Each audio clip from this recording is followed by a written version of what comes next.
Welcome back to What the Movie. I'm your host, Abel.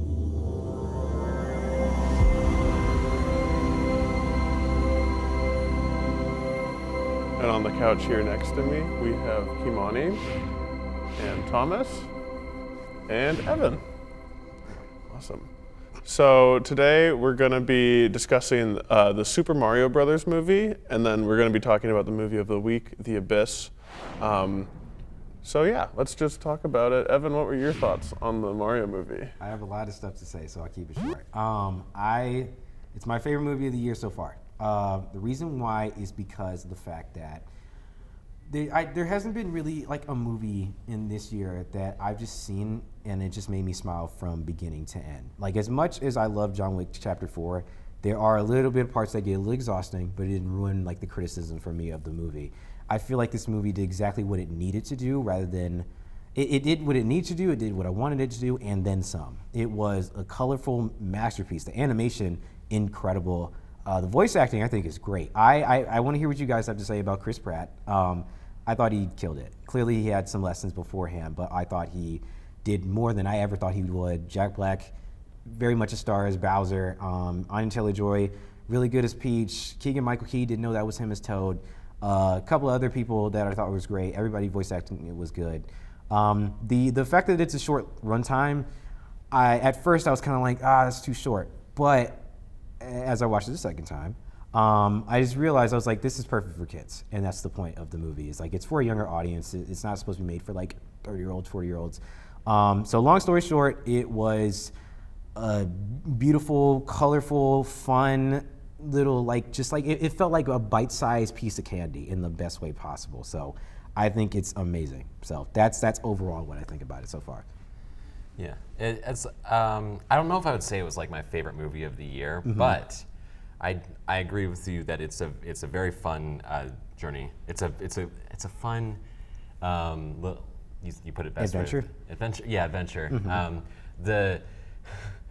When I saw it, I was thinking to myself, like, the analytical part of my brain was being like, oh, this plot's a bit thin, and like there's some parts here, but like I didn't change the fact because that when I was watching it, I was like, I also had a huge smile on my face because I was like, that's the thing from the game. That's the bit that I played that when I was a kid. Yeah.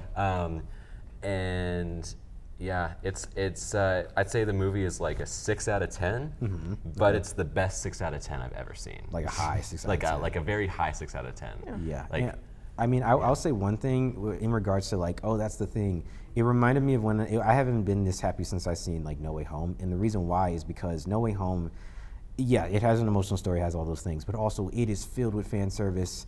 But do we need to be the dudes to tell you that you shouldn't enjoy this fan service? Like, it's okay if you like references. It is okay if you like recognizability.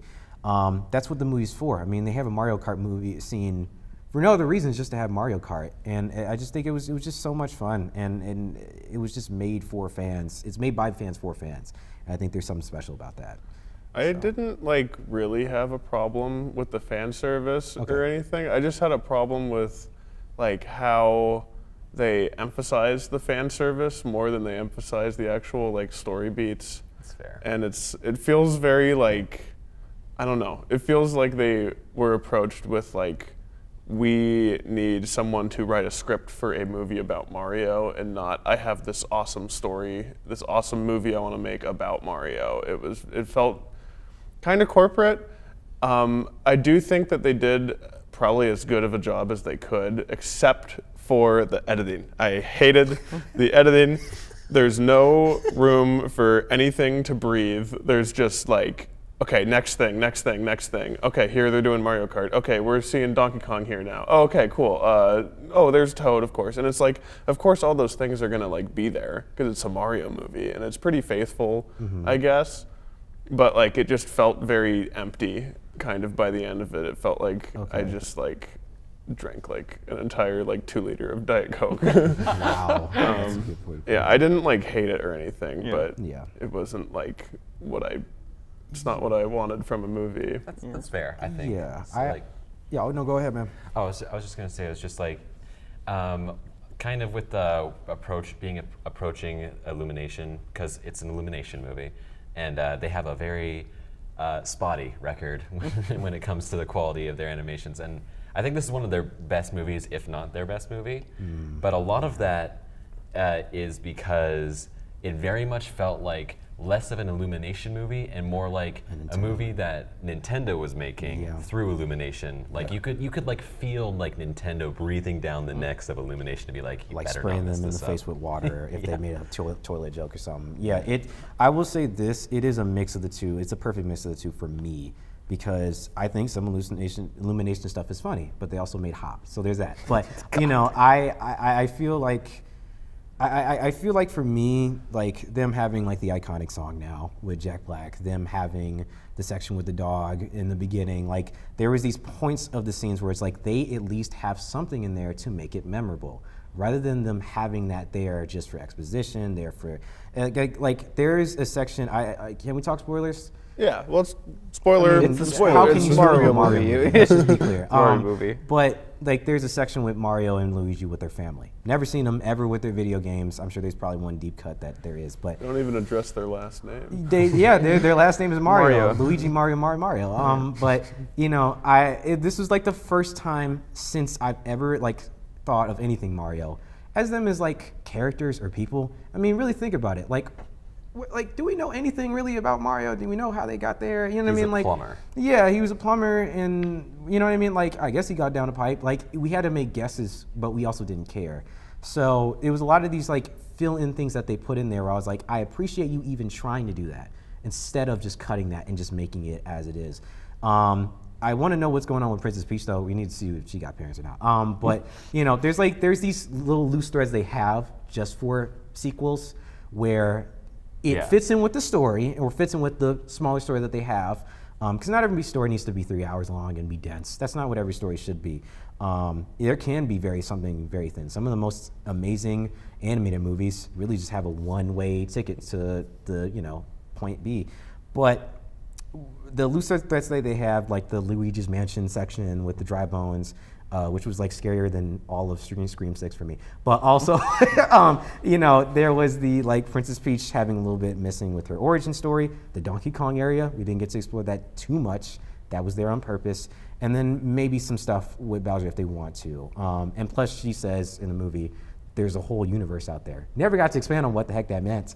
Clearly, that was there just for people to be like, if you want more, there's that. So, I don't know. There's just a lot of other details they have that I think work a lot for me for the building of the future of this. Yeah, So they had like the post-credit tease of yes, of the dude, Yoshi, people lost their minds. The Yoshi egg. Can't believe I stayed for that. I'm surprised they didn't do that in the first movie. I mean, I guess Yoshi wasn't introduced in the first Mario game, but Well, I mean, like the Bob Hoskins one, like from the. Is it Bob Hoskins? It is Bob Hoskins. it is Bob. No, I'm talking about like The video game. in the video game they didn't Oh. have I think they didn't it's have Yoshis in the Mario first. World, right? Yeah, Mario it was, World. it was Yeah. Super Mario. It was the one for the SNES that they introduced Yoshi. Yeah. I felt like I kind of felt that was a little bit thin because they already had Yoshis in the movie. Oh. There was like already a section with Yoshis. But it's and not just our like, Yoshi, dude. It's not. It's It's not a the pink Yoshi. We don't care about that pink The- Yoshi. It's not capital Y Yoshi, Yes, so it doesn't exactly. count. It's not the one. He's on that Yoshi's eats Island. Fruits. Yes. But like you were talking about like the voice acting. I think that the voice acting is one of the best surprises in a lot of ways because obviously Jack Black's incredible. Everybody knew he was Obviously gonna be fine, Jack yeah. Black's like the Probably the best. He's been in the he's the game best since movie, Kung Fu yeah. Panda. And, yeah. and he's a singer, and Yes. so I think they said he requested to write that song in that. Yeah. But yeah, there's this great musical number, but like, Charlie Day was also really good as Luigi. He's perfect. And Keegan-Michael Key, like I think Toad could have been very, very annoying, very, very easily, know. and I think he just perfectly straddled that balance that he wasn't. Not the one from the video game. It's like, bah, bah, like that screechy voice, like, shut up. Yeah. And Seth Rogen was was himself. weirdly well cast. I know, Weirdly right? well I cast. was not a huge fan. Really? But who else? I mean, I think Seth Rogen voice is inherently a little funny. it is. I Literally, think people Seth laugh when he Rogen laugh I is. think for the. I Well, think for the they make him do the Seth Rogen Rogen laugh, like a yeah. couple times, and it's like, okay, well that's That's just a Seth Rogen line. Like, that's not Donkey Kong. You're harping on it. I don't know. Like, I kind of now want to only see him as Donkey Kong now after seeing it. You know what I mean? Like, I just think I think it fits for me. It's like It's just, I don't know. with Chris Pratt. Oh Jesus. Um, This is the one. I think that I don't think he was like bad, but he wasn't like amazing. You know? Yeah. Like Okay. he was like he seemed like someone who had some voice acting lessons like in the months before starting it, and they used like his worst lines for the trailer that they didn't it's have. ADR. And it was like a test. As well. And like he did the job, I think. Yeah. Although in the beginning of the movie, they literally addressed like, should Yeah. these do these are these accents all right? And they had the Charles Martin. Yeah, and it's like, cameo. oh, that wouldn't be good for an hour and a half. But then weirdly, I don't know if this is like an unpopular opinion, but I wasn't a huge fan of Anya Taylor-Joy as Peach. I don't think most people like- were like over the moon about her. Like that. I don't know. She felt. she just played herself. Yeah. She kind of felt it, but like also she like, you know, like how the difference you can tell when someone who is an actor is not a voice actor. Like you can hear the difference. Like Yeah. she felt a lot more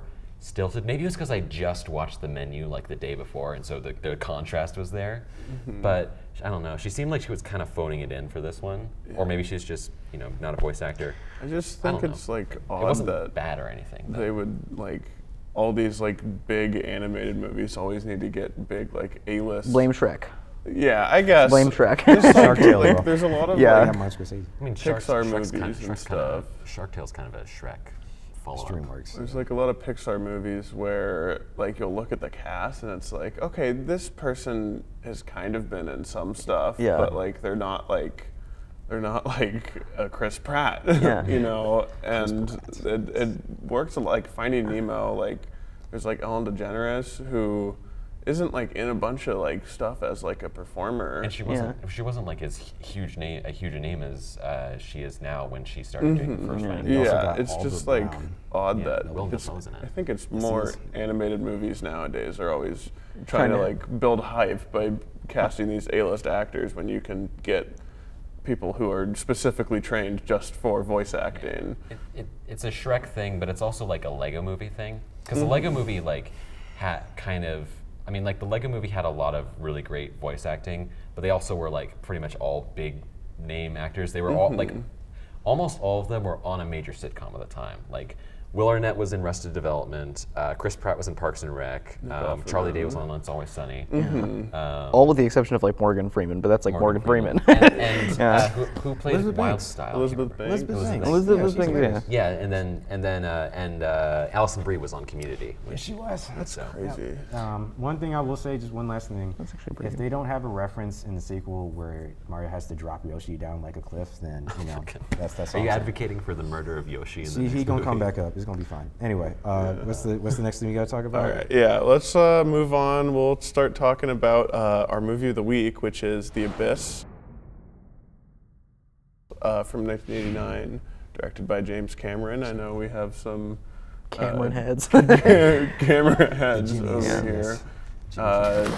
Kumai, do you want to start us off? Yeah, I honestly don't really have that much to say about this one in a pretty good way. I think for a Cameron flick, it's pretty middling, but I still think it's above a lot of other like blockbusters at the time, like from a technological standpoint and just from like a filmmaking standpoint. I don't know. It was overall pretty well acted. I would say the only thing I didn't love was I didn't think the script was like particularly fantastic, like the script or the story. But I mean, it still had like all of like the weird apocalypse theme, like fun alien designs. That dude that plays Kyle Reese. Michael Biehn. Yeah. Yeah, no, it was overall a pretty good time. Not really much to say about it. Maybe I'll think of something else when we're talking about it. All right. I thought it was great. It feels like a type of movie that I would have probably been obsessed with when I was a kid, in the sense that the movie starts out like the first half is something that's very simple. People get stuck underwater. I'm like, all right, that's just a James Cameron thing. He just loves drowning people. But then the second half, I was like, yeah, he's the water boy. But you know, the movie keeps evolving as it continues, as a movie should. It should build up. But for me, I was just surprised because I've never heard about this movie, so I was like, I don't know what to expect. Didn't know Ed Harris was in it. He does a great job, by the way. He does. He does a great job.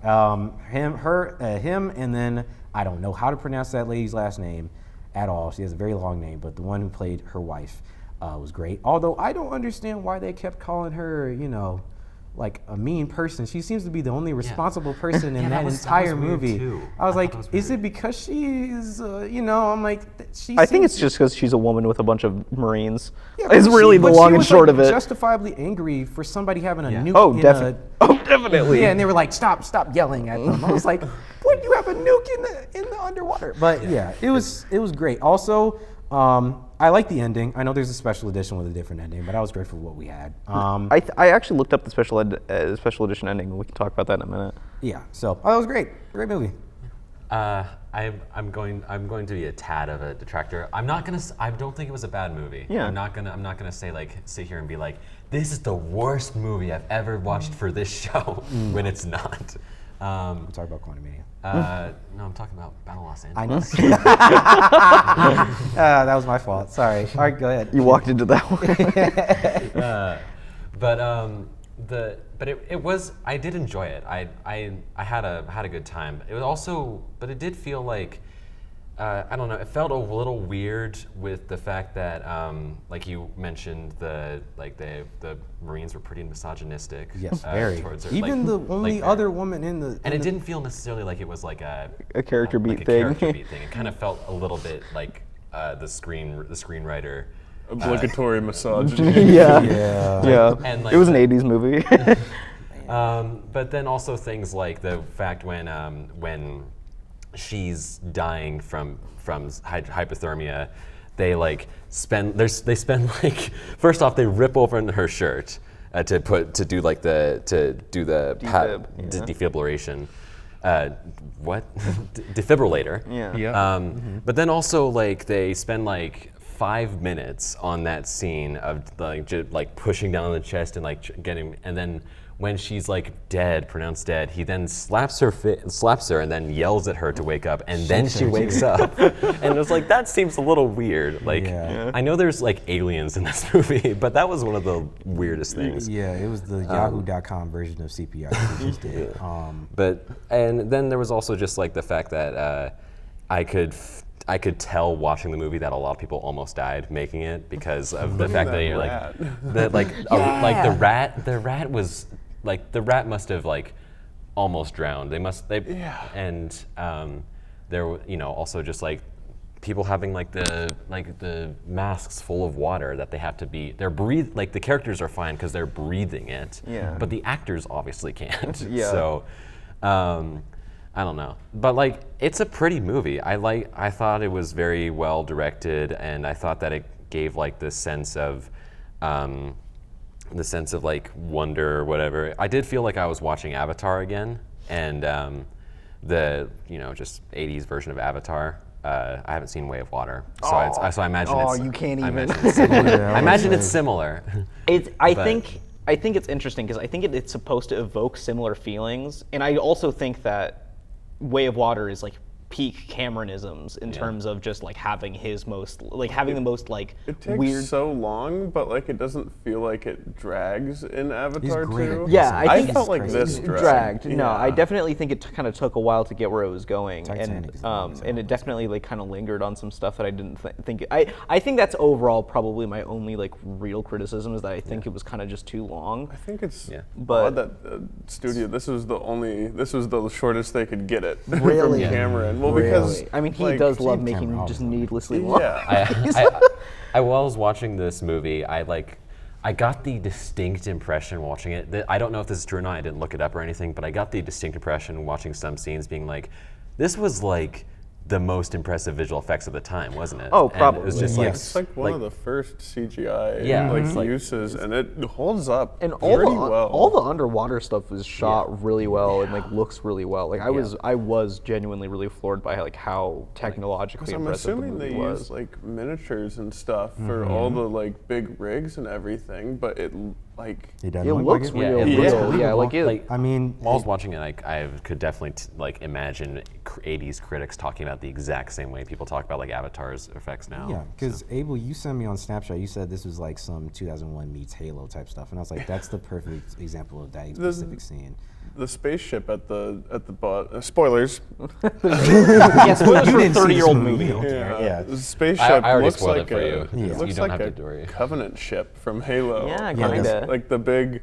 They must I think it have was some in Halo 2. They have the big like scorpion looking thing, or the scarab. Yeah, I yeah, think, yeah, yeah. And like you go in there, and that's what it felt like. And then Yeah. when it comes out at the end, that was really cool. I was not expecting that to happen. Yeah, yeah, And yeah, it yeah. was like Team Jimmy Cam. it just like perfectly matched with the sunset or whatever. Yeah. And it was like, I don't know. I really like that ending. Yeah. I just wish it came like half an hour quicker. Yeah, yeah, yeah. Yeah, like I enjoyed the movie. Yeah. Like, Yeah. I don't want everyone to get the impression I didn't. Yeah. But it's just The way that dude died, Kyle Reese died, that was actually pretty brutal. They didn't show his body or nothing, but it was just like Which one was he? He was the guy who was going nuts. He had the nuke in the shoot. Oh, the ship. Coffee. yeah.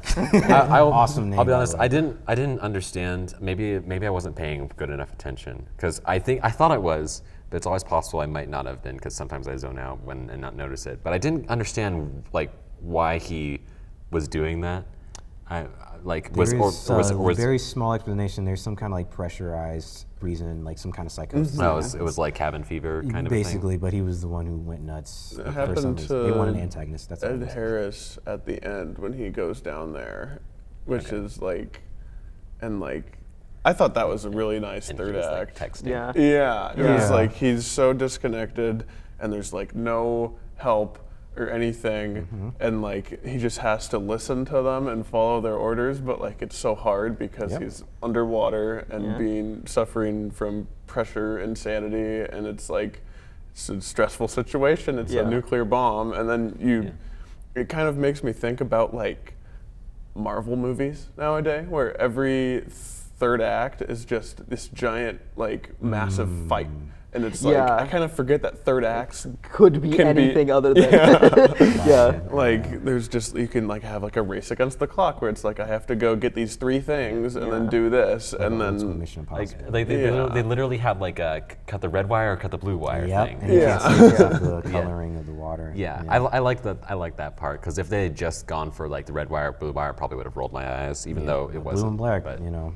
They had a whole dress about that anyway years ago. Yeah. So, it does remind me of, like, The Thing quite a bit. yes, Yeah. I've good got that feeling point. too. Very good point. Not as good, but Yeah. Yeah, but man, I just reminded me how much I like the thing. Yeah. But I yeah, actually think a remake of this movie would be pretty interesting. Yeah. Like don't I know, think. Where they don't have to kill all of their cast members almost. Yeah, I mean, well, I think technologically, like, we're there where we could make something more interesting, and I feel like we obviously don't have like the same like Cold War thing going on, but I mean, we kind of do. It could be just about like China instead You of the can Top Soviets or Gun whatever. Maverick it and Yeah, just or never literally say- not have a specific like national threat. the Like, vaguely Eastern European Yeah, yeah. bad guys in Top Gun. I mean, I looked this movie up and won the Oscar for Best Visual Effects. I thought this That had makes no sense. recognition at all, but I guess it made a lot of money still. At the box office. I did, yeah. I was like, looked that wow, up. It made like you know? double its budget. It Yeah, so Yeah. that was cool. was only made on like 40 million. I mean, I guess it's just like, I guess if it makes double its budget, it's not as big a deal when his other movies like, are all like the top highest grossing movies of all time. That's why I opened this up with like, I think it's kind of middling Cameron, but it's like, it's Cameron. Like, what do you want? Like, okay, it's not as good as Terminator 2, but like, I literally never heard of this movie before. I'm not going to expect it to be Terminator 2. Like, it was still probably, he still did it better than anybody that probably could have at the time, I think. If, bar all of the almost killing people, but. He kind of still does that emotionally with his actors. All right, I think it's time to wrap up our discussion here. We're going to be selecting our movie for next week, and it's going to be, Blackbeard's gone. it's a pick from our producer Carter. It's called Over the Top from 1987, directed by Sylvester Stallone. Oh. So Interesting. I'm sure that he's told me about it in the past. I'm sure this will only be but, good. Yeah, I do not remember. I don't know anything about this movie. So Sylvester Stallone. yeah, Yeah. hopefully he it'll be didn't have an good. illustrious directing career, did he? He made some of the best. Did he direct? He didn't direct Rocky. He wrote he Rocky. directed He it? wrote. He He wrote wrote. Rocky. He wrote Rocky, but he. character and everything. Yeah. I know he wrote Rocky, but I didn't. Well, but we will see y'all next week when we talk about Over the Top, directed by Sylvester Stallone. All right. Anyways, take care and keep watching those movies. Snowbound Sound.